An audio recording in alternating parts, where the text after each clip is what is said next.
Hello everyone, कैसे हो आप सब। आई होप आप सब बहुत ही बढ़िया होंगे। It's your accounts mentor Purva Shukla welcoming all of you in our most powerful commerce batch Chanakya 1.0। तो आज हम पढ़ेंगे जो हमने पिछली क्लास में लास्ट पढ़ा था, उसी से हम आज कंटिन्यू करेंगे। तो लास्ट क्लास में हम बैंकिंग के ट्रांजैक्शंस पढ़ रहे थे, कुछ ऐसे ट्रांजैक्शन जो आपके बैंकिंग से रिलेटेड होते हैं, जो भी आपके बैंक से आप ट्रांजैक्शंस करते हो। कभी आपका बैंक में आपको कैश डिपॉजिट करना हुआ तो क्या एंट्री होगी, कैश विड्रॉ करना है तो क्या एंट्री होगी, कभी आपको चेक पेमेंट करनी है। तो उसी चीजों को हम आज फिर से कंटिन्यू करेंगे। लास्ट क्लास में जो चीजें पढ़ी थी उसी को आज फिर से हम एक बार स्टार्ट करेंगे एंड देन हम हमारा जो नेक्स्ट टॉपिक है ओपनिंग एंट्री का, उस पर हम आ जाएंगे। ठीक है, तो आई होप बच्चे आपको जहां तक हमने अभी तक जर्नल एंट्री के जो कॉन्सेप्ट्स है वो सारे कॉन्सेप्ट्स पढ़े वो आपको समझ में आए होंगे। क्योंकि देखो ये चैप्टर जो है वो बहुत ही ज्यादा इंपॉर्टेंट है, पहले ही बताया था मैंने।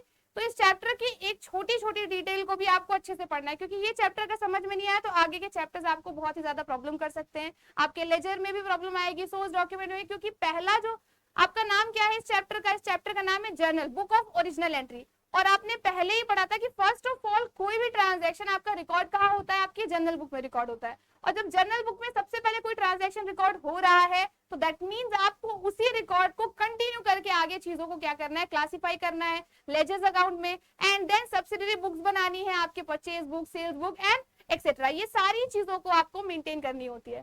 ठीक है, तो आपको यहाँ पर इसको अच्छी तरह से कंप्लीट करना है और अच्छी तरह से पढ़ते चलना है। तो हम आते हैं, स्टार्ट करते हैं आज की क्लास को। और एक बार फिर से मैं आप सभी को बता दूं, जिन बच्चों ने अभी तक ये ऐप डाउनलोड नहीं किया है वो बहुत ही ज्यादा लेट कर रहे हैं। और आपको अपनी पढ़ाई में लेट बिल्कुल भी नहीं करना है। टाइम बहुत ज्यादा कीमती होता है, बताया था। तो आपको टाइम वेस्ट करना नहीं हो। वैसे भी आपके एग्जाम्स पास आ रहे होंगे, बहुत सारे half yearly exams 11th class के बच्चों के हाफ ईयरली एग्जाम, देन फिर आपके एग्जाम, और आपको 12th के लिए प्रिपरेशन करनी है। तो उस चीजों को अभी से क्या करना है, बहुत ही अच्छे से अपनी ग्रास्पिंग पावर को अच्छे से क्या करना है, इनहेंस करना है।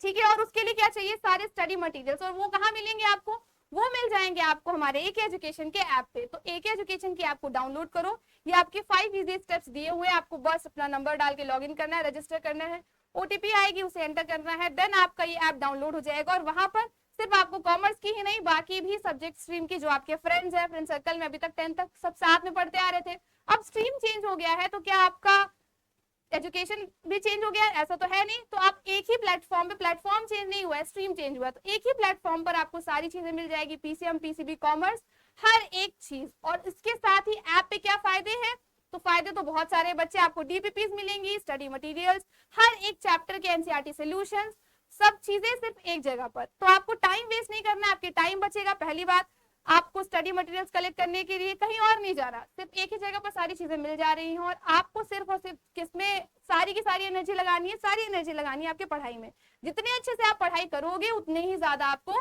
जितना प्रैक्टिस करोगे क्वेश्चन की, उतना ज्यादा एक्यूरेसी मेंटेन होगी और स्पीड मेंटेन होगा। क्लियर है, तो स्टार्ट करते हैं आज की क्लास को। ठीक है, तो ये बैंकिंग ट्रांजैक्शन हमने पढ़ लिए थे, तो एक बार फिर से मैं आपको इसे रिवाइज करा देती हूँ, देन आगे वाली एंट्रीज को हम कंटिन्यू करते हैं। तो ये था when cash deposited to bank. तो बताया था मैंने, जब भी आप कैश डिपॉजिट करते हो बैंक में तो एंट्री क्या होती है, cash account debit to bank account debit to cash account. क्यों, क्योंकि आपको बताया मैंने एंट्रीज के रूल्स क्या है, rules of generalising personal, real and nominal, तीनों के ही जो रूल्स है आपके। पर्सनल के debit the receiver, credit the giver. Real के debit what comes in, credit what goes out. Assets के लिए थी ये सारे। और यहाँ पे दो अकाउंट्स आपके क्या है इन्वॉल्व, एक तो कैश और एक तो बैंक। कैश क्या है बताने की जरूरत तो है नहीं, कैश आपका क्या है, एसेट है, लिक्विड एसेट। ठीक है, तो कैश क्या हो गया, एसेट हो गया। बैंक क्या हो गया आपका, पर्सनल। पर्सनल में आपका वो भी कौन सा पार्ट है, ये पर्सनल में ये है आपका जो आपका आर्टिफिशियल पर्सन होता है। पर्सनल में बताया था मैंने 3 होते हैं, natural person, artificial person and representative. तो बैंक क्या है, बैंक एक फाइनेंशियल इंस्टीट्यूशन बोल सकते हो एक तरह का, क्योंकि बैंक को बाय द लॉ क्या माना गया है, एक इंडिविजुअल माना गया है। ठीक है, तो बैंक भी हमारा पर्सनल अकाउंट में आ जाएगा। तो यहाँ पर हमने बैंक को डेबिट इसलिए किया है क्योंकि ये रिसीवर है, जब हम लोग डिपॉजिट कर रहे हैं तो उसको पैसे मिल रहे हैं, तो वो रिसीवर हो गया, इसलिए बैंक डेबिट है। कैश क्या हो गया, कैश हमारे पास से जा रहा है, क्योंकि कैश तो हमारा रियल अकाउंट आएगा, पता है हमें, real account goes to assets. तो फिर यहाँ पर एसेट्स के लिए क्या हो जाएगा, debit the receiver, credit the giver. तो आपका पर्सनल का था debit what comes in, credit what goes out. अब जब हमारे पास से कैश जा रहा है, भले ही बैंक में जा रहा है, हमारे बैंक अकाउंट में जा रहा है, बट जा तो रहा है, तो हमने कैश को क्या कर दिया, क्रेडिट कर दिया। देन सेकेंड वन इज, जब कैश विड्रॉ होगा तो अपोजिट कर दो। जब डिपॉजिट कर रहे थे जो एंट्री होगी, विड्रॉ करोगे उसी की जस्ट अपोजिट। अब आप कैश निकाल रहे हो तो आपका कैश डेबिट और बैंक क्रेडिट हो जाएगा। देन थर्ड वन, जब आप cheque draft receive from the customer, ये भी बताया मैंने, ऐसा तो जरूरी है नहीं कि हमेशा नोटों की गड्डी मिलने वाली है हमें, ऐसा भी हो सकता है ना कि कभी क्रेडिट पेमेंट, कोई भी हमारा कस्टमर हमको क्रेडिट में पेमेंट किया हो, मतलब एक तो क्रेडिट का ट्रांजैक्शन ये भी हो सकता है कि बाद में पेमेंट कर रहा है, या तो चेक के थ्रू, बिल्स के थ्रू, ड्राफ्ट के थ्रू पेमेंट कर दिया, तो क्या हम बोल देंगे नहीं भैया अभी पेमेंट मत करो, जब आपके पास कैश आ जाएगा तब पेमेंट करना? तो ऐसा नहीं करना है, आती हुई लक्ष्मी को मना नहीं करना है। तो हमने यहाँ पर क्या कर दिया, यहाँ पर चेक ड्राफ्ट को जब भी, एक चीज का याद रखना, यहाँ पर जब भी कस्टमर से चेक ड्राफ्ट मिला और उसको हमने बैंक में सेम डे पे डिपॉजिट किया, कब किया? सेम डे पे। जब सेम डे पे डिपॉजिट किया तो दैट मीन्स वहां पे हम एंट्री करेंगे bank account to customer personal. क्या अकाउंट लिखेंगे? कस्टमर पर्सनल, क्योंकि यहाँ सेम डे था। और वही यहाँ पर दो एंट्रीज में बताया गया है, क्योंकि यहाँ पर सेम डे नहीं, जब सेम डे होगा तो ये हो जाएगी एंट्री, बट जब सेम डे नहीं है, चेक रिसीव हुआ, ड्राफ्ट रिसीव हुआ कस्टमर से, बट हमने सेम डे पे नहीं किया, not sent to bank on the same day, तब एंट्री हो जाएगी cash in hand to customer personal. मतलब जो आपका चेक है, चेक इन हैंड क्या हो जाएगा? Check in hand. चेक कहां पर है? आपके हाथ में, तो that means cheque in hand account debit to customer personal. अब इसको जिस दिन आप बैंक में ले जाओगे और बैंक में लगाओगे तो फिर उस दिन क्या एंट्री करोगे? उस दिन एंट्री करोगे bank account debit to cheque in hand account. ठीक है, तो हमने यहाँ पर ये एंट्री कर देनी है। देन लास्ट वन जो हमने पढ़ी थी, when customer directly deposit the amount in our bank, तो ये तो सिमिलर वही बात हो गई ना, या तो कस्टमर ने चेक के थ्रू दिया आपका, या तो ड्राफ्ट के थ्रू, या तो बिल के थ्रू, या तो वो बोला भाई ले आओ क्यूआर स्कैन करके दे देते हैं, या तो यूपीआई से दे देते हैं, तब क्या एंट्री करनी है? तब तो सिंपली एंट्री हो जाएगी आपकी वही bank account debit to customer personal. देखो एंट्री दोनों की सेम है, ये वाली और ये वाली, क्योंकि एट लास्ट आपका अल्टीमेटली तो यही होना है ना। हमने क्या कर दिया? Bank account debit to customer personal. Clear है? अब आ जाते हैं हमारी नेक्स्ट, यहां तक तो हमने पढ़ा था। अब इसके आगे हमारे जो बैंकिंग ट्रांजैक्शंस हैं उसमें क्या चीजें हैं?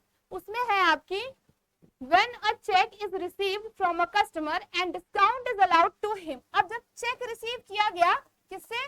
किसी भी कस्टमर से हमने चेक रिसीव किया and discount is allowed to him, और हमने यहाँ पर एक डिस्काउंट क्या कर दिया? अलाउ कर दिया उसको। And if cheque is deposited into bank on the same day, मतलब डिस्काउंट अलाउ कर दिया और सेम डे पर चेक डिपॉजिट कर दिया। तो चेक डिपॉजिट का सेम डे क्या थी entry? Bank account debit to customer personal. और हमने यहाँ पर क्या किया है? Discount allow. Discount allow always a debit, discount allow debit होता है, डिस्काउंट रिसीव्ड आपका क्रेडिट होता है। तो डिस्काउंट अलाउ को क्या कर दिया आपने? डेबिट कर दिया। क्लियर है? ये हो गई आपकी entry, bank account debit, discount allowed account debit to customer personal. ठीक है, देन आ जाते हैं 8B। देखो ये 8A है, क्योंकि ये सेम ही तरह की एंट्रीज हैं, इस वजह से यहाँ पर उसके पार्ट कर दिए 8B। In case above check is dishonored, अब यहाँ पर ऐसा भी तो हो सकता है चेक डिसऑनर हो जाए। सुना होगा ना चेक बाउंस हो गया, क्यों हो जाता है? क्योंकि कस्टमर ने जो चेक साइन करके दे तो दिया भाई, 10 लाख का चेक साइन करके दे दिया, मगर अकाउंट में 10,000 भी नहीं है, तो फिर क्या हो जाएगा? चेक बाउंस हो जाएगा, आपका यहाँ पे डिसऑनर हो जाएगा, चेक डिसऑनर हो गया। तो the discount allowed to customer will also be withdrawn. तो जो भी डिस्काउंट अलाउ किया है कस्टमर ने, कस्टमर को डिस्काउंट अलाउ किया गया है, वो भी क्या हो जाएगा? विड्रॉल। क्योंकि भाई पैसा ही नहीं है तो हम उसको डिस्काउंट किस बात का देंगे? हमें ही पैसा नहीं मिला तो हम डिस्काउंट क्यों दे रहे हैं? तो यहाँ पर क्या हो जाएगा? Customers personal account debit to bank to discount allowed credit, मतलब रिवर्स एंट्री कर दिया हमने। डिस्काउंट अलाउड डेबिट की जगह क्रेडिट हो गई, कस्टमर पर्सनल आपका डेबिट हो गया और बैंक क्रेडिट, जस्ट इसकी रिवर्स एंट्री हमने पास कर दी। क्लियर है? समझ आ रहा है? Then 9 when payment is made by issue of cheque, जब हम पेमेंट कर रहे हैं चेक इशू करके तो क्या हो सकता है? तो आपका personal account debit to bank account की एंट्री पास हो जाएगी। ये पेमेंट के लिए है। When expense are paid by the issue of cheque, और जब आपका एक्सपेंस पे किया जाएगा इशू ऑफ चेक से, expense account debit to bank account, मतलब expense account debit to bank account हो जाएगी इसकी एंट्री, क्योंकि यहाँ पर आपका पेमेंट हुआ था तो इस वजह से हमने पर्सनल कर दिया, एंड यहाँ पर एक्सपेंस है तो एक्सपेंस कर दिया। जो चीज होगी उसी को आप यहाँ पर एंट्री में लिखोगे। Then 11 when cash is withdrawn from the bank for the personal use of the proprietor, यहाँ पर जब भी कोई कैश जो है वो विड्रॉ हो रहा है फ्रॉम द बैंक, बैंक से विड्रॉ हो रहा है for the personal use of proprietor, proprietor के पर्सनल यूज के लिए। तो देखो ये बड़ी ही सिंपल सी बात है, ये हम बड़े स्टार्टिंग से पढ़ते आ रहे हैं, फर्स्ट ऑफ चैप्टर से, कि जब भी प्रोपराइटर अपने पर्सनल यूज के लिए, अपने घरेलू खर्चा के लिए, घरेलू काम के लिए, अपने काम के लिए कोई भी पैसा बिजनेस फर्म से विड्रॉ कर रहा है, ये अलग बात है कि बिजनेस फर्म भी उसी की है, बट वो अगर बिजनेस फर्म से विड्रॉ कर रहा है तो वो क्या कहलाता है? वो कहलाता है ड्रॉइंग्स। क्या कहलाता है बच्चे? ड्रॉइंग। ठीक, तो हमने यहाँ पर क्या नाम लिख दिया, drawing account debit to bank account. Clear है, समझ आ रहा है? तो ये हो गई हमारी कुछ बैंकिंग ट्रांजैक्शन, ये रहे और बाकी 3 12A 12B एंड 13। अब ये दोनों क्या है, when interest is charge by bank, जब बैंक चार्ज करता है, ऐसा होता है ना बैंक भी चार्ज करता है interest, sometimes bank charge interest. आपने अकाउंट में अपने पैसा रखा हुआ था, कुछ पैसे कट गए, आपको पता भी नहीं चला, जब गए पासबुक अपडेट कराने तो आपको पता चल रहा है कि अच्छा बैंक ने इंटरेस्ट कट किया हुआ है। तो यहाँ पर क्या एंट्री हो जाएगी, तो एंट्री होती है आपकी interest account debit to bank account. ठीक है, इंटरेस्ट अकाउंट डेबिट हो गया, मतलब इंटरेस्ट डेबिट हुआ है, बैंक यहाँ पर क्रेडिट। फिर यहाँ पर when interest is allowed by bank, अब जब इंटरेस्ट बैंक ने अलाउ किया है, मतलब अलाउ किया का मतलब क्या हो गया, हमने अपने बैंक में कुछ डिपॉजिट रखे थे, एफडी में कराए थे या फिर सेविंग अकाउंट में, तो उसमें हमें कुछ इंटरेस्ट, भले ही मिनिमल सा इंटरेस्ट मिलता है, 0.07% भी मिलेगा, लेकिन मिलता तो है, तो जो भी वो 7% 6% का इंटरेस्ट मिल रहा है, तो उसके लिए क्या एंट्री हो जाएगी, जब बैंक अलाउ कर रही है, जब चार्ज कर रही है तो इंटरेस्ट अकाउंट डेबिट, तब डेबिट हो जाएगा, बट जब अलाउ कर रही है तो क्रेडिट हो जाएगा, तब हम यहाँ पर इंटरेस्ट को क्रेडिट कर देंगे। क्रेडिट मतलब ऑब्वियस सी बात है, प्लस हो रहा है आपके पास, पैसा जब भी आता है आपका क्रेडिट ही होता है, और जब पैसा आपके पास जाता है तो आपका डेबिट होता है। ठीक है, अब यहाँ पर लास्ट वन क्या है, when bank charge some amount for the services rendered by the bank. अब यहाँ पर जब बैंक चार्ज करती है कुछ amount for the services rendered by the bank. अब बड़े बड़े बैंक में जब भी आप जाओगे बैंक अकाउंट खुलवाने, जैसे HDFC है, तो वो बहुत अच्छी सर्विस देती है, नो डाउट उसकी सर्विसेज बहुत अच्छी होती है। तो इसका मतलब है कि वो आपके कोई भी प्राइवेट बैंक में जाओगे जो अच्छी सर्विसेज देता है, वो बैंक अकाउंट खुलवाने के लिए मेरे क्या बोलेंगे, पहले आपको इसमें 10,000 मिनिमम जमा करना पड़ेगा, 15,000 कुछ भी अमाउंट, उतना आपके अकाउंट में रहना चाहिए, उस पैसे को आप यूज नहीं कर सकते, वो आपके अकाउंट में मेंटेन होना चाहिए। तो वो जो अमाउंट वो मेंटेन करती है, वो उसका क्या होता है, वो किस लिए होता है, वो जो सर्विसेज दे रही होती है, उस सर्विसेज के लिए वो ज्यादा से ज्यादा पैसे क्या करती है, कट कर रही होती है, जो उसको ज्यादा से ज्यादा पैसे चाहिए तभी तो वो सर्विसेज अच्छी दे पाएगी। तो उस सर्विस को रेंडर करने के लिए यहाँ पे when bank charges some amount of services rendered by the bank, तो यहाँ पर उसकी एंट्री क्या हो जाएगी, bank charges account debit to bank account. उसको हम लोग क्या बोलेंगे, जो वो चार्ज कर रही है फॉर सम सर्विसेज, तो उसके लिए एंट्री हो जाएगी bank charges account to bank account. ठीक है, समझ आ रहा है? ये हो गई आपकी 30 यानी लास्ट बैंकिंग ट्रांजैक्शन। तो ये थे आपके कुछ बैंक रिलेटेड ट्रांजैक्शन, जो आगे आपको मिलेंगे, उनमें आपको कंफ्यूज तो बिल्कुल नहीं होना है, बहुत ही अच्छे से उसको क्या करना है, पढ़ते जाना है और समझते जाना है। और जहां पर भी डाउट आए तो बिना हिचकिचाए, बिना ही परेशानी हुए फटाफट से कमेंट करना, और मैं आपके कमेंट सेक्शन को जरूर चेक करूंगी। ठीक है, तो आ जाते हैं नेक्स्ट टॉपिक पे। नेक्स्ट टॉपिक क्या है, ओपनिंग एंट्री। अब ओपनिंग एंट्री क्या होती है, अभी तक जितना पढ़ा वो सारी चीजें समझ में आ गई, क्लियर हो गई। तो नेक्स्ट टॉपिक है ओपनिंग एंट्री। तो देखो ओपनिंग एंट्री हमने अभी वैसे और एंट्रीज तो की हुई है, उसमें जो हमारी पहली एंट्री होती है उसी को ओपनिंग एंट्री कहते हैं, बट यहाँ पे में ऐसा क्या था जिसको हम इसको अलग से स्पेसिफिकली पढ़ रहे हैं, तो वही चीज यहाँ पे डिस्कस करना है। ओपनिंग एंट्री का मतलब होता है, समटाइम्स आप क्या करते हो, जब भी बिजनेस स्टार्ट कर रहे हो तो बिजनेस में आपकी कुछ एक ही चीज तो नहीं होती है। हर एक जो फर्म होती है जब भी वो स्टार्ट करती है अपने बुक का new account, new beginning of each year, हर एक साल पे, हर एक साल जब भी स्टार्ट होता है 1 April to 31 March, you know that 1 April to 31 March आपका चलता है ईयर, अकाउंटिंग फाइनेंशियल ईयर। तो उस फाइनेंशियल ईयर के बीच में क्या होता है, हर एक फर्म अपना एक नया अकाउंट बनाती है। ठीक है, तो पहले अब जो पिछले साल बैलेंसेस थे उसको क्या करेगी, कैरी डाउन करती है ना नेक्स्ट ईयर के लिए। तो जब कैरी डाउन करेगी नेक्स्ट ईयर के लिए, तो जो पिछले साल के सामान थे, एसेट्स हो गए, आपके लायबिलिटीज हो गए, वो सारी चीजों को वो क्या करती है, नेक्स्ट ईयर के लिए कैरी फॉरवर्ड करती है। तो आपकी जो पहली एंट्री होगी, अब किसी भी फर्म ने कोई भी बिजनेस फर्म है, वो अपने जब नेक्स्ट ईयर का अकाउंट मेंटेन करेगी तो पिछले साल की चीजों को तो लेकर चलेगी ना, आगे कैरी फॉरवर्ड करेगी। तो यहाँ पे जो भी एसेट्स है वो सारे एसेट्स आप क्या कर दोगे, डेबिट कर दोगे, जो भी आपके लायबिलिटीज है वो सारी लायबिलिटीज आपके क्रेडिट हो जाएंगे। ठीक है, और उनका जो बैलेंसिंग फिगर आएगा उसको क्या करोगे, बैलेंसिंग फिगर क्या होता है तो अभी हम एंट्री पास करके बताते हैं आपको। जो भी बैलेंसिंग फिगर आएगा वो बैलेंसिंग फिगर आपका गुडविल कहलाता है। क्या कहलाता है बच्चे, वो कहलाता है आपका गुडविल। और गुडविल बताने की जरूरत है, हाँ है मैम, बहुत ही नया कॉन्सेप्ट है। तो बच्चे देखो, गुडविल से आप बहुत जल्दी फेमिलियर हो जाओगे। गुडविल का मतलब होता है name fame of the company, या तो आप कह सकते हो इनटैंजिबल एसेट। तो एक बार इसको समझा देती हूँ, गुडविल क्या होता है, goodwill is an intangible asset. पहली बात तो आप ये जान लो ये आपका इनटेंजिबल एसेट होता है। और इनटेंजिबल एसेट आपको पता है जिसको आप छू नहीं सकते हो, देख नहीं सकते हो, बट महसूस कर सकते हो। पढ़ा है ना टेंजिबल इंटेंजिबल। तो ये आपका गुडविल क्या है? गुडविल वो है जो फर्म में रहता है, वो आपके लिए एसेट है, आपको पता है, बट आप उसको देख नहीं पा रहे हो, टच नहीं कर पा रहे हो, ठीक है। और इसके अलावा ये इंटेंजिबल एसेट है, बहुत ही वैल्यूएबल है, क्योंकि आपको पता है रेपुटेशन ऐसी चीज है जो आपको दिखती नहीं मगर बहुत ही जरूरी होती है किसी भी बिजनेस फर्म के लिए। किसी भी मार्केट में आप चले जाओ ना, कोई भी शॉपकीपर भी होगा तो उसकी भी कुछ ना कुछ रेपुटेशन होगी।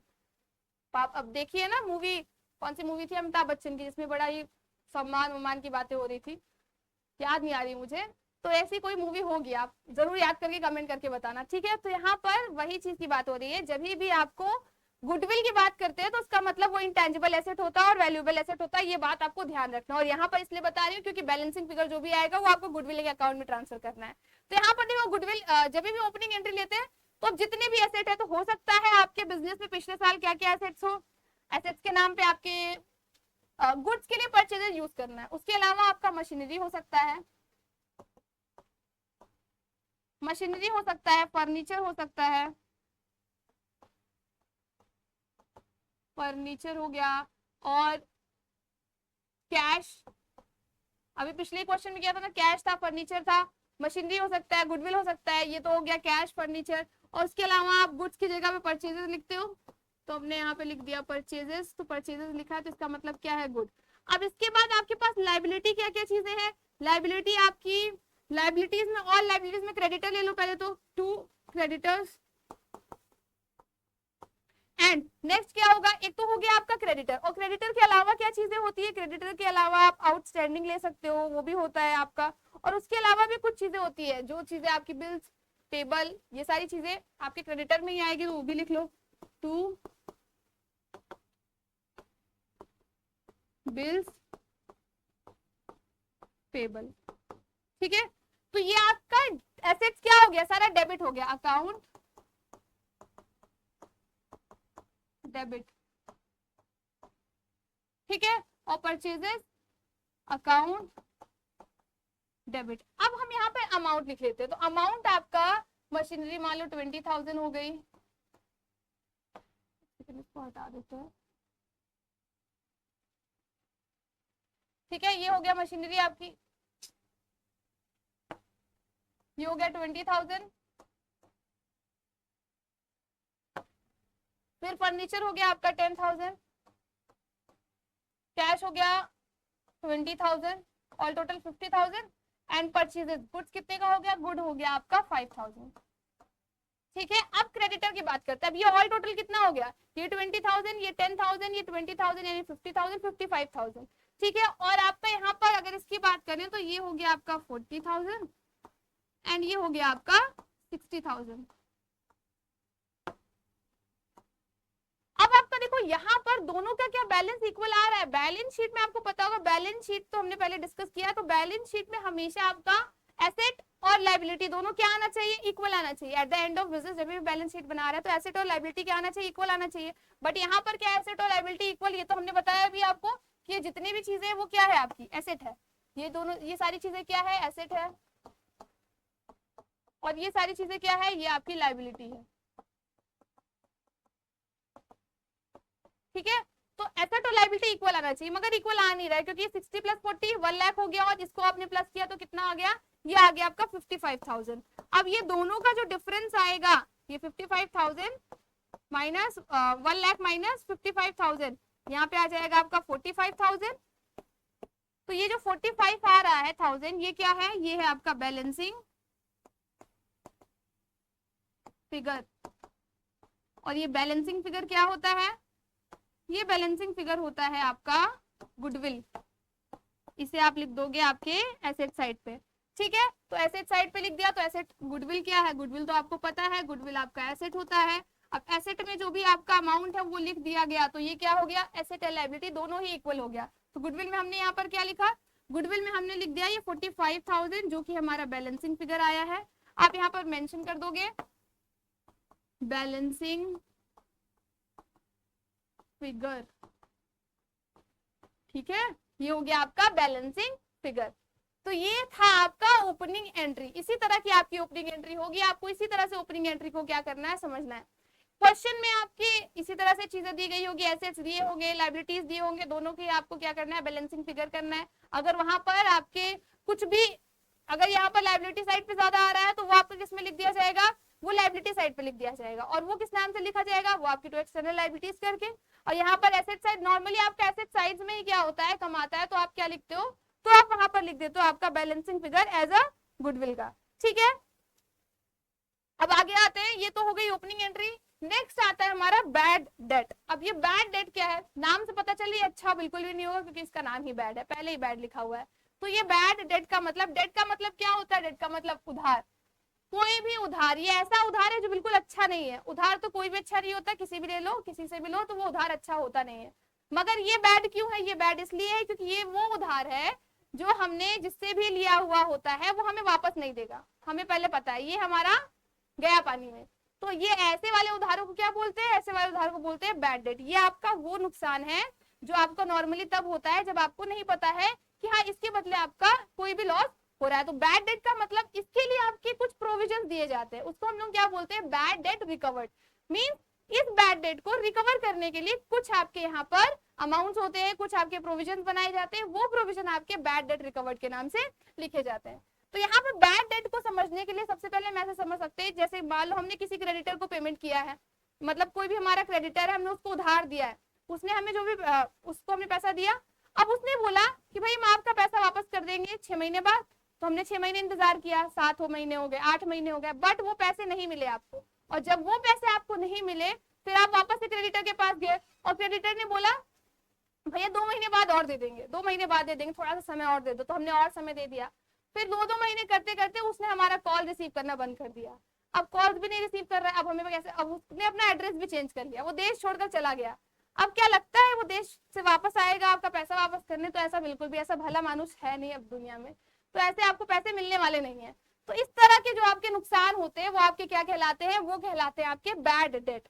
और बैड डेट होता क्या है, बैड डेट होता है आपका वो पैसा जो कि आपको मिल नहीं रहा है, तो ये आपके लिए क्या हो जाएगा, ये हो जाएगा आपके लिए liability. When the goods are sold to a customer on credit and if the amount become irrecoverable due to his insolvency or for some other reason, the amount not recovered is called bad debt। तो आपको definition लिखनी होगी, तो आप इस तरह से लिख सकते हो, जो भी आपका गुड्स है जो कि आपने क्रेडिट, जब भी आपने यहाँ पे लिख सकते हो आप, when goods sold on credit and the amount is irrecoverable due to, अब देखो ड्यू टू किसी भी रीजन, इंसॉल्वेंसी का मतलब तो हो गया भाई वो कंगाल हो गया, उसके पास पैसा ही नहीं, तो वो कहाँ से देगा, जब उसके पास पैसे ही नहीं तो वो देगा कैसे आपको। तो ड्यू टू इंसॉल्वेंसी, ऐसा भी हो सकता है इंसॉल्वेंसी, और ऐसा भी हो सकता है कि वो इंसॉल्वेंट होने का नाटक कर रहा है, काला धन तो बहुत छुपा के रखा है मगर देना नहीं चाहता है, तो ये भी हो सकता है। तो इंसॉल्वेंसी और some other reasons, some other reason, then that is called, that amount is called, लिख सकते हो, that amount is called bad debt। तो वो अमाउंट को हम क्या कहते हैं, वो अमाउंट को हम लोग बैड डेट कहते हैं। ठीक है, और नॉर्मली ये क्रेडिट के लिए ही होगा, ऐसा मत सोचना कैश के लिए। कैश के लिए कैसे होगा भैया, कैश में जब पेमेंट कर दिया तुरंत ही, तो उसके लिए कोई ऑप्शन ही नहीं, पेमेंट तो कर दिया उसने, वो रिकवरेबल होगा ही नहीं। नॉर्मली आपका वही होता है जो भी आपके क्रेडिट ट्रांजैक्शंस होते हैं, आपके क्रेडिटर्स वगैरह जो भी चीजें होती है वही चीजें है। क्लियर है बच्चे, समझ में आ रहा है? ये था आपका बैड डेट, कि बैड डेट क्या होता है। ये छोटे छोटे कॉन्सेप्ट है, जो सारे कॉन्सेप्ट मिलकर के आपके क्वेश्चन में आपको मिलेंगे, तो इसी वजह से पहले हम इनको अलग अलग करके एक एक चीजों को क्लियर कर लेते हैं, जिससे कि जब क्वेश्चन पे हम आए तो हमें कोई भी किसी भी तरह की कंफ्यूजन नहीं रहे। ठीक है बच्चे, अब इसके बाद आई होप आपको समझ में आया होगा जो भी हमने ओपनिंग एंट्री पढ़ी, ओपनिंग एंट्री में क्या चीजें करनी है, एंड देन आपका बैड डेट क्या होता है। अब इसका अकाउंटिंग ट्रीटमेंट क्या होगा कि बैड डेट को आपको यहाँ पर जब भी एंट्री पास करनी है तो उसकी आप एंट्री पास क्या करोगे। तो बैड डेट आपका क्या होता है, बैड डेट आपके लिए एक तरह की लायबिलिटी है जो आपको मिलने वाली नहीं है। तो इसके लिए बैड डेट हमेशा क्या होता है, बैड डेट डेबिट होता है, इस वजह से क्योंकि वो आपको मिलेगा नहीं, आपके अकाउंट से कट ही हो रहा है। आपका जो पैसा था जिसको आप अपना एसेट समझ रहे थे कि हाँ आपको कभी ना कभी तो मिल ही जाएगा, मगर वो पैसा आपको नहीं मिल रहा है, ठीक है। तो वो आपके लिए क्या हो गया, नुकसान है, तो उसको आप डेबिट ही लिखोगे, debit all expenses and losses. अब यहाँ पर ये अकाउंट आपका क्या हो जाएगा, ये हो जाएगा आपका नॉमिनल अकाउंट। और आपको याद है नॉमिनल अकाउंट आपके वही सारी चीजें होती है जो एक्सपेंसेस इनकम्स ये सारी चीजें होती है, वही सारी चीजें आपकी क्या कहलाती हैं, आपकी एक्सपेंसेस लॉसेस इनकम गेन की बात हो रही है, तो किस में आ जाएगा आपका नॉमिनल में। तो बैड डेट आपका नॉमिनल अकाउंट होता है, रूल यहाँ पर वही अप्लाई होगा। तो एंट्री क्या पास होगी, debit all expenses and losses, credit all incomes and gains, and bad debt is your expense या फिर लॉस। लॉस एक्सपेंस नहीं है, खर्चा नहीं है, खर्च थोड़ी कर रहे हो, खर्चा तो तब होता है ना जब कुछ परचेज कर रहे होते या फिर कोई भी चीज की पेमेंट कर रहे हो, तो एक तरह से वो खर्च हो गया। बट ये क्या है, लॉस है, आपको मिलने नहीं है, नुकसान हो गया। तो इसके लिए आप इसको लॉस कंसीडर करोगे और इसकी एंट्री आपकी क्या पास हो जाएगी, इसकी एंट्री आपकी पास हो जाएगी bad debt account debit to cash. जितना भी आपका कैश या फिर क्रेडिट या फिर जो भी क्रेडिटर होगा मतलब जिसकी वजह से आपका ये बैड डेट हुआ है, उसी को क्या कर दोगे, कस्टमर्स अकाउंट। तो कैश में नहीं, कस्टमर्स अकाउंट लिख सकते हो यहाँ पे, कस्टमर का कोई भी अकाउंट, जैसे भी कस्टमर पर्सनल लिख रहे थे तो यहाँ पर आप लिख सकते हो टू कस्टमर्स अकाउंट। क्लियर है, ये हो गई आपकी बैड डेट की एंट्री। ये एंट्री पास करनी है, जो भी अमाउंट होगा क्वेश्चन में जिस तरह से गिवन होगा उस तरह से क्या करोगे, इसको कैलकुलेट कर लोगे। क्लियर है बच्चे, आई होप आपको चीजें समझ में आ रही होगी। यहाँ पर जितनी भी चीजें थी कवर किया है अभी हमने, वो चीजें आपको क्लियर हो गई होंगी। इसके बाद देखो ये राइट क्वेश्चन, इसको फटाफट से पढ़ते हैं, ये क्वेश्चन कैसे सॉल्व होगा पहले एक बार इसको फट से रीड करते हैं क्या दिया है। तो देखो यहाँ पर दिया, following balances appeared in the book of Radhika trader as on 1 April 2012। Asset कितना दिया है, एसेट दिया है आपका cash, cash at bank, stock, debtor and then Sohan account, Dinesh account. अब देखो यहाँ पर ये आपका ओपनिंग एंट्री कंसीडर हो रही है, मुझे लग रहा है ओपनिंग एंट्री का ही क्वेश्चन है। कैश कितना है 8000, एक सेकंड पहले हम एसेट्स को देखते हैं, कैश कितना है, अमाउंट है 8000 का। कैश एट बैंक, कैश और कैश एट बैंक में डिफरेंस क्या है, कैश का मतलब जो कैश इन हैंड, आपके हाथ में जो कैश है, ठीक, नोटों की गड्डी, वो क्या हो गई आपकी कैश। और कैश एट बैंक जो आपके अकाउंट में है, वो आपका हो गया बैंक में आपके पास कितने पैसे हैं। तो मतलब पहले हमने कैश से स्टार्ट किया, तो यहाँ पर जो भी राधिका ट्रेडर्स है उनके भी बिजनेस का दिया हुआ है, तो कैश उनके पास 8000 है, कैश बैंक में 7000 है, स्टॉक 30,000 है। स्टॉक मतलब जो भी उनके पास गुड्स रखे हुए हैं एज अ स्टॉक, वो 30,000 है। डेटर्स वो लोग जो लोग उनको पैसे देंगे, क्रेडिटर्स मतलब जिनको हमने उधार दिया हुआ है, डेटर्स वो होते हैं, डेटर्स हमारे एसेट्स होते हैं, ठीक है, वो हमें वापस मिलेंगे, डेटा एसेट्स में कंसीडर किए जाते हैं।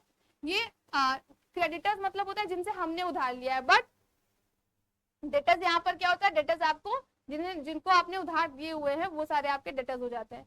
फिर आपका यहाँ पर मोहन दिया हुआ है 10,000, सोहन 12,000, दिनेश 14,000, ये सारे आपके डेटर्स के नेम है, तो आपके लिए वो एसेट्स है, ठीक है, ये आपने यहाँ पर लिख दिया। अब यहाँ पे फर्नीचर दिया है 5,000, बिल्डिंग दिया है 25,000, लाइबिलिटीज क्रेडिटर, दो ही क्रेडिटर है आपके एक्स और वाई, बस लाइबिलिटी दो ही दी गई है, बाकी सारे एसेट्स है। तो आपका बैलेंसिंग फिगर ऑब्वियस सी बात है वही आएगा गुडविल में ही, तो इसको कैलकुलेट करना है, इसकी एंट्री पास करनी है। और उसके बाद इन अप्रैल 2012 the following transaction took place. कौन से ट्रांजैक्शन हो रहे हैं यहाँ पर, अप्रैल 2 अप्रैल को, 2 अप्रैल को बॉट गुड्स ऑफ, ये तो ओपनिंग एंट्री हो गई। अब इसके बाद यहाँ पर दिया है कुछ ट्रांजैक्शन जो उसकी एंट्री पास करनी है। Bought goods of list price 6,000, 6,000 का गुड्स खरीदा गया from Khanna brothers, less 15% trade discount and 2% cash discount and paid 40% price at the same time. मतलब यहाँ पर देखो गुड्स खरीदे गए, लिस्ट प्राइस कितनी है 6,000 की, 6,000 प्राइस क्या किया गया गुड्स की दी गई, देन खन्ना ब्रदर से खरीदा है तो इसका मतलब क्या है, क्रेडिट पे खरीदा है। और उसके बाद ट्रेड डिस्काउंट है, ट्रेड डिस्काउंट मेंशन नहीं करते हैं, कैश डिस्काउंट मेंशन करते हैं, तो ट्रेड डिस्काउंट को नहीं लिखेंगे, बस उसका 15% कैलकुलेट करके जो लेस करने के बाद अमाउंट आएगा उस अमाउंट में कैश डिस्काउंट निकालेंगे, कैश डिस्काउंट की एंट्री पास करेंगे और देन आपका वहां पर एंट्री पास कर दी जाएगी। तो यहाँ पर डिस्काउंट अलाउड है, गुड्स खरीदा जा रहा है तो डिस्काउंट रिसीव्ड होगा, ठीक है। तो यहाँ पर आपको 2% का कैश डिस्काउंट मिल रहा है, तो क्रेडिट पे करोगे cash discount and paid 40% at the same time, मतलब 40% ऑफ अमाउंट उसने तुरंत ही क्या कर दिया, पेड कर दिया। फिर थर्ड क्या है, received a draft from Mohan in full settlement, मतलब यहाँ पर देखो जब मोहन ने पेमेंट की तो किसमें की, कैश में भी नहीं की, ना ही क्रेडिट में की, किसमें की, ड्राफ्ट, मतलब वो एक क्रेडिट पेमेंट ही होता है। ड्राफ्ट पेमेंट किया, अब हम उसको जाएंगे बैंक में लगाने, ठीक, तो उसकी एंट्री हमने पढ़ ली है। Mohan in full settlement and deposited into bank, draft उसने दिया और हमने उसको क्या कर दिया, बैंक में जाकर डिपॉजिट कर दिया, तो उसकी एंट्री पास हो जाएगी। फिर आता है fifth, purchase goods from Suresh of the list price 8000 at 20% trade discount and paid him by cheque. अब यहाँ पर जो गुड्स परचेज हो रहा है किससे, सुरेश से, लिस्ट प्राइस क्या दी गई है 8000 की, 20% के ट्रेड डिस्काउंट से and paid him by cheque, किसमें पेमेंट किया गया है, चेक में, तो इसकी भी एंट्री अभी पड़ी थी। फिर sold goods and received a cheque, goods sold किए गए और रिसीव्ड किया गया चेक। अब गुड्स बेचने, मतलब देखो गुड्स हमने सोल्ड कर दिया बट पेमेंट किस में रिसीव हुई है, चेक में रिसीव हुई है। अब वो डिपेंड करता है कि आप चेक डिपॉजिट कर रहे हो फ्रॉम बैंक में या फिर चेक को नहीं डिपॉजिट कर रहे हो। तो ये हो गई आपकी इसकी, ये था आपका क्वेश्चन। अमाउंट मेंशन किया गया है, bought goods of list price 9750 and 25000, ये सारे आपके क्वेश्चन है। इसके आपको यहाँ पर क्या करने हैं, जनरल एंट्रीज पास करनी है।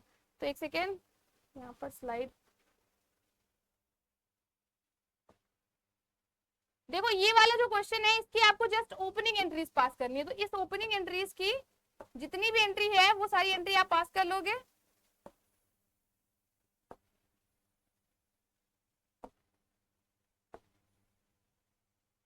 हाँ, तो आ जाते हैं, पहले तो फॉर्मेट बनाते हैं और इसके बाद एक नेक्स्ट क्वेश्चन और है, उसके बाद कुछ स्पेशल एंट्रीज आएंगी। ये रही आपका दूसरा क्वेश्चन, इस क्वेश्चन की भी आपको यहाँ पर जनरल एंट्रीज पास करनी है, ठीक है। अब इसके बाद फिर आपकी जनरल एंट्रीज आ जाएंगी इसकी, तो पहले हम इसकी पास कर लेते हैं और इसका एक फॉर्मेट बना लेते हैं। पहले तो जनरल एंट्री का क्या फॉर्मेट है,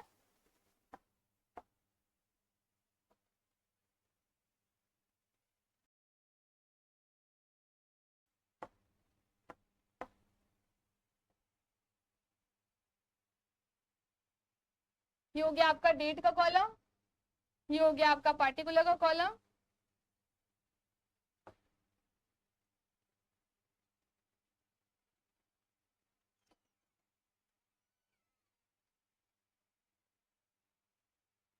देन ये हो गया एक लेजर फोलियो का column, amount debit and amount credit, ठीक है। देखो बच्चे, जितनी भी अभी हमने क्वेश्चन एक्सप्लेन किया है ना, वो आप खुद से भी सॉल्व कर सकते हो क्योंकि मैंने भी कॉन्सेप्ट समझा दिया है। तो जितना भी मैं आज की क्लास में सॉल्व करूंगी उसके आगे जितना भी बचा रहेगा वो सारे आप क्या करोगे, नेक्स्ट क्लास में सॉल्व करके कमेंट में मुझे बताओगे, फटाफट से आंसर करोगे तो मुझे भी पता चलेगा कि आपको चीजें समझ में आ रही हैं, वो भी अच्छी तरह से, ठीक है। अब यहाँ पर पहले तो हम लेबलिंग कर लेते हैं कि क्या क्या चीजें लिखनी है। पहला क्या होता है, डेट, जनरल एंट्री में डेट लिखना इंपॉर्टेंट है, किस डेट पे क्या ट्रांजैक्शन हुआ है आपका, क्या एंट्री होगी वो लिख दिया। अब देन अगेन आपने लिख दिया पार्टिकुलर, अब यहाँ लिख दिया लेजर फोलियो, अब यहाँ लिख दिया अमाउंट डेबिट और यहाँ लिख दिया अमाउंट क्रेडिट, ठीक है। अब ये हो गया। अब आते हैं हमारी पहली एंट्री पे जो कि आपकी यहाँ पर दी गई है। यहाँ पे सारे अमाउंट को क्या करना है, प्लस माइनस करते जाना है। यहाँ पर देखो क्या दिया है, कैश 8000, तो पहले यहाँ पे लिखते जाते हैं, ये कैश है आपका 8000, ठीक है। अब उसके बाद फिर cash at bank 7000, cash at bank 7000, ठीक है। देन स्टॉक, स्टॉक कितना है 30000, देन डेटर, डेटर कितना है 36000, ठीक है। 10,000 मोहन के थे, 12,000 सोहन के थे और दिनेश के थे 14, यस। तो ये हो गया आपके ऑल टोटल 36,000, ठीक है। फिर फर्नीचर, पहले इसको भी ऐड करना है, फिर यहाँ पे लिख लेते हैं हम लोग फर्नीचर, फर्नीचर का अमाउंट 5,000, ये सारे अमाउंट को प्लस करते जाना है। फिर बिल्डिंग का अमाउंट क्या है, बिल्डिंग का अमाउंट है आपका 25,000, तो हमने यहाँ लिखा बिल्डिंग और ये हो गया आपका 25,000। ठीक, ये हो गया बिल्डिंग का अमाउंट, तो ये हमने लिख दिया 25,000 का। अब इसके बाद लाइबिलिटीज दिया है क्रेडिटर एक्स और वाई का। ठीक है, तो ये सारे आपने अमाउंट्स लिख लिए हैं। अब ये सारे अमाउंट को क्या करना है, प्लस करना है। 8,000, 7,000, 15,000 हो गया। अब 15,000 प्लस 30 यानी 45,000। 45,000 में आप 30,000 और प्लस करोगे तो 50, 60, 70, 75 यानी 76,000। अब 76,000 में ये 76,000 यहाँ ऐड कर दिया, तो ये 3 जीरो तो इधर ही हो गया। ठीक है, फिर 5, 5, 10, 16 का 6, 1 कैरी, 8, 9, 10, कितना आ गया, ये आ गया आपका एसेट का बैलेंस। ये हो गया एसेट 1,06,000। अब यहाँ पर आपको लाइबिलिटी का भी बैलेंस देखना है, तो लाइबिलिटी का बैलेंस क्या है, लाइबिलिटी का तो बहुत ही छोटा सा बैलेंस दिया हुआ है, क्या है 5,000 एंड 6,000। तो अब एक बात बताओ, यहाँ पर जब हम ओपनिंग एंट्री करेंगे तो ओपनिंग एंट्री में हमारी बैलेंसेस क्या आ जाएंगे, क्योंकि पहला ये जो बैलेंस दिया गया है ये तो आपका हो गया किस चीज का, ये हो गया आपका जो भी आपके अकाउंट के बैलेंसेस थे ये उनसे रिलेटेड। उसके बाद में जो आप क्रेडिटर्स की एंट्री करोगे उसके बाद जो भी अमाउंट आएगा वो आपका किस में आएगा, वो आ जाएगा आपके क्रेडिट अकाउंट में। ठीक, लाइबिलिटीज के, तो लाइबिलिटीज में जो एक्सेस अमाउंट आएगा उसी को आप यहाँ पर आपके ये बैलेंसिंग फिगर में क्या करोगे, मेंशन कर दोगे। तो यहाँ पर सारे एसेट्स हमें लिखने हैं, ऑल एसेट्स। तो यहाँ एक सेकेंड, यहाँ पर देखो ये वाले जो क्वेश्चन है इसको हम लोग अपनी नेक्स्ट क्लास में पहली बात तो यहाँ जनरल एंट्री में ट्रांसफर करेंगे। पहले यहाँ पे जस्ट हम कैलकुलेशंस कर लेते हैं। ठीक है, ये सारे एसेट्स को आपको क्या करना है, यहाँ पर पुट कर देना है। एंड देन जो भी लाइबिलिटी है आपकी दो पार्टनर्स की, क्रेडिटर एक्स एंड वाई, ये दोनों ही पार्टनर्स की लाइबिलिटी को यहाँ पर लिखना है। जो भी बैलेंसिंग फिगर में आएगा ये तो एसेट या तो लाइबिलिटीज। ऑब्वियस सी बात है, इतना अमाउंट आया है तो आपका लाइबिलिटी में ही जाएगा, तो आप लाइबिलिटी में जाकर के लिख दोगे। उसके बाद आपका ये हो गया पहली एंट्री, ओपनिंग एंट्री। एंड उसके बाद जितनी चीजें मेंशन की गई हैं वो सारी आपकी क्या हो जाएंगी, जनरल एंट्री। एज पर जैसे भी हमने बैंकिंग ट्रांजैक्शंस पढ़े थे उसी तरह के जितने भी ट्रांजैक्शन हैं इसमें, कैश डिपॉजिट के, चेक्स के, ड्राफ्ट के, वैसी सिमिलर एंट्रीज पास करनी है और जो भी अमाउंट मेंशन उसको मेंशन कर देना। आई होप आपको यहाँ तक चीजें अच्छे से समझ में आ रही होगी। कोई भी डाउट हो रहा है, कोई भी चीजें नहीं समझ आ रही है तो कमेंट करके बताना, मुझे बताओगे तभी पता चलेगा और तभी मैं आपके प्रॉब्लम्स का सोल्यूशन लेकर के आऊंगी। ठीक है बच्चे, तो आज के लिए इतना ही। आज के लिए जितना भी चीजें समझाया है वो सारी आपकी अभी तक की कुछ 50% ऑफ द जो चैप्टर है वो कंप्लीट हो गया है। 50% बचा है, वो भी हम आगे की क्लासेस में क्या कर लेंगे, धीरे धीरे करके कवर कर लेंगे। और ये चैप्टर समझ आ गया तो आगे के चैप्टर्स ऑब्वियसली समझ में आने लग जाएंगे, क्योंकि ये चैप्टर बेस है तो इसमें बिल्कुल भी लापरवाही नहीं करनी है। ठीक है बच्चे, तो आज के लिए टाटा बाय बाय, मिलते हैं अपनी नेक्स्ट क्लास में, नेक्स्ट वीडियो में आगे के टॉपिक्स को डिस्कस करने के लिए। Thank you so much for the class.